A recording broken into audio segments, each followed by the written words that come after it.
Welcome back. There's been a lot of chatter lately about the underused housing tax, an annual 1% tax on the ownership of vacant or underused housing in Canada. Now, while the tax mostly applies to non-residents of Canada who own residential property here, there are situations where it applies to Canadian owners as well. So how do you know if you're one of those Canadian owners? Georgia Swan is a tax and estate planner at TD Wealth. She joins me here to explain all the hard stuff. That's when we bring you in. It's like, I don't understand. Georgia will explain this to me. So let's just start with the beginning. What is this tax? So, as you said, it's a tax on underused housing, and it is 1%. It was implemented on January 1st, 2022. Okay. And what constitutes an underused house actually depends sometimes on where it is. But what we're looking at is that the value of that house is taxed, and there's two ways of determining that value. One is the tax value. The other one is the fair market value. But you have to be careful if you're going to use that one, because you can only receive it from an accredited real estate valuator. And you have to be careful because this tax is federal legislation, and it's not to be confused with some of the vacant housing tax acts that have been implemented in certain regions of Canada, like Toronto and Ottawa and Vancouver. Yeah. This applies across the country. Yeah, which is what I asked Georgia, for those who are wondering. And the first is like, is this the Toronto tax that I had to fill the form out for? It is not that. Okay. Yep.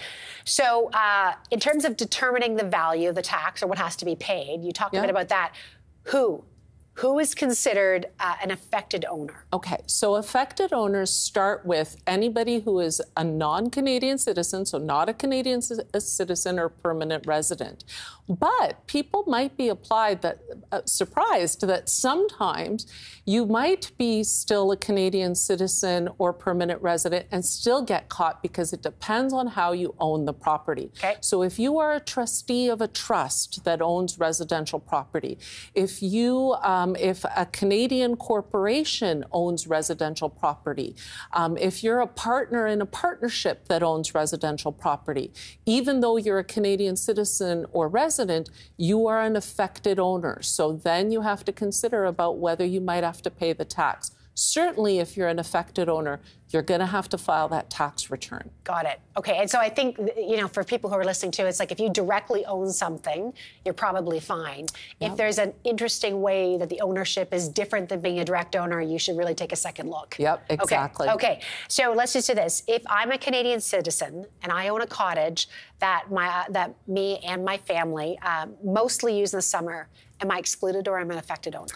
You're an affected owner, but that doesn't, you may be an affected owner. Okay. On the face of it, without that very simple thing, you're probably excluded, but you should still look into it because sometimes, as I said, all of this depends on where the property is. Okay. Usually cottages are outside these areas where this tax applies, but you should still get proper advice. I want to let people know, too, Georgia's sitting across me, and there's a whole list of there's many, many, many ways in which this is. So it really is about, you just need to understand your specific situation and go talk to somebody, really, exactly. At the end of the day. Okay.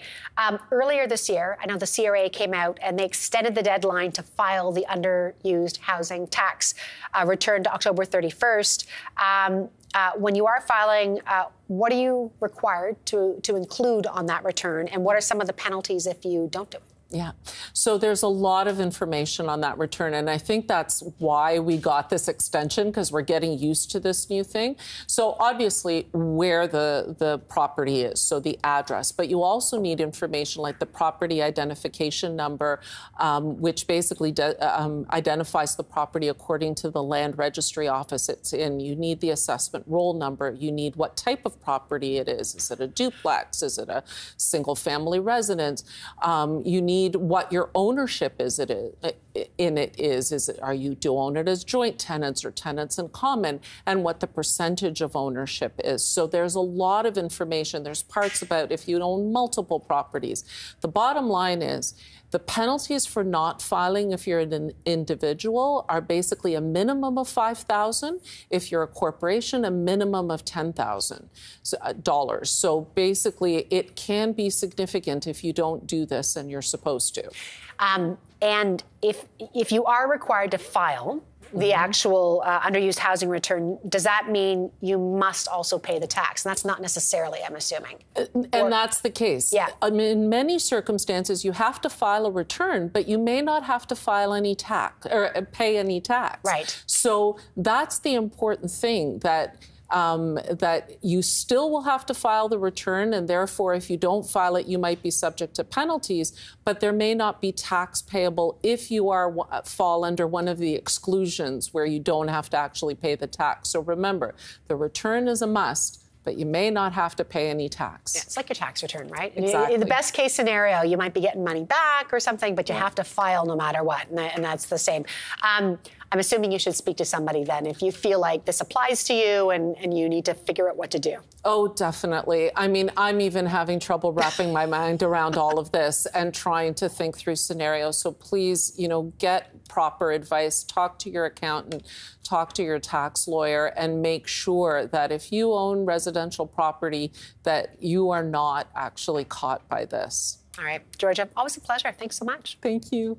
Georgia Swan, tax and estate planner at TD Wealth. Up next, June 1st is the deadline for a deal to be reached on the U.S. debt ceiling. We've all been through this before. It was one of the hot topics of conversation amongst this week's guests on TD's MoneyTalk Live on Webbroker. Host Greg Bonnell has the highlights. That's coming up next.